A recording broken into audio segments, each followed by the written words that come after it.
The era in which the story, Pilgrim's Progress, was written in what was known as the Neoclassicism era. Neoclassicism is a Western cultural movement in the decorative and visual arts, literature, theater, music, and architecture that drew inspiration from the art and culture of classical antiquity. These special traits of Neoclassicism literature are depicted in The Pilgrim's Progress. Long time no see, faithful and Christian. You have endured many trials to get into this place. Many troubles await you in the future, but you will have to get through these to achieve salvation.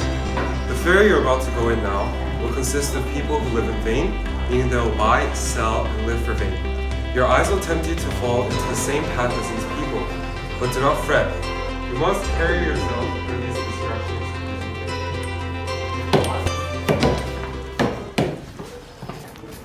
Christian and faithful see before them a town they must enter because the holy way passes through it.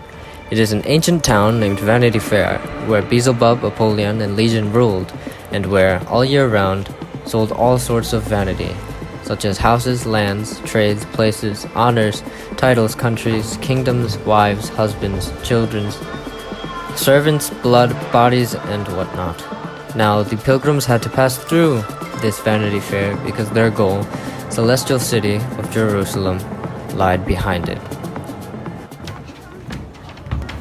This is the place the Evangelist told us about. Strange place this is. We should not be fooled over these things. They're all in vain. Oh, you two brave knights. I see that your swords are too old and weak. You might want to change into a new one. Come here. Look at these swords. These are unbreakable swords. And these swords are made in CSI. He is lying. I can see through his words. Yeah, let's just ignore it. Turn away your eyes from it. It's all in vain.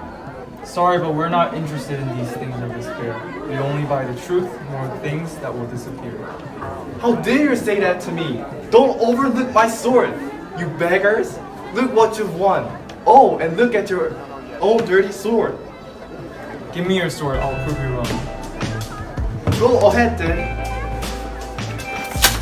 See the vanity of your words, the scattered pieces speak for themselves. Everyone, these two men ignore what I sell and curse me. We should punish them.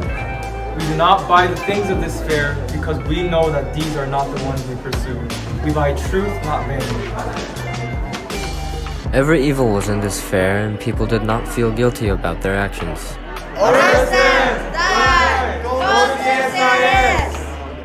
I knew you guys will be arrested. So why did you ignore the merchant? Trial begins now. Okay, where are you from? We are pilgrims. We're heading towards the city of Jerusalem, and this fair happened to be on our way. But we only got to live in Beelzebub and his territory, not the holy Jerusalem. Hey, faithful, speak first. Remember, you must tell only the truth as if you speak in front of Beelzebub. He claimed that the sword he sells is unbreakable, but we saw the frailness of his sword through his words and actions. So I struck it with my sword and broke it into pieces. Be quiet. They are the one who lied, and they also broke my sword. Kill them. Kill them! Kill them! Okay, I think Sam has a point. And I also want to kill them too. Christian, do you have anything to say? Your Honor, we had no wrongdoing in the fair. We were just passing by, and the men tried to fool us, so we spoke in our defense. Although we broke the sword, the men insisted we break the sword, so that's what we did, and we have no fault. I had no intention for any disturbance, being myself a man of peace. We only hold the truth and innocence, and they are only turned from the worst to the better. And as to the king you talk of, since he is Beelzebub, the enemy of the Lord, I defy him and all his angels. How dare you speak such things about Beelzebub? He is the God who protects this fair. He is our Lord. The one who is talking about is more fit for hell than in this town and country. Silence! Put Christian into jail and kill the other one.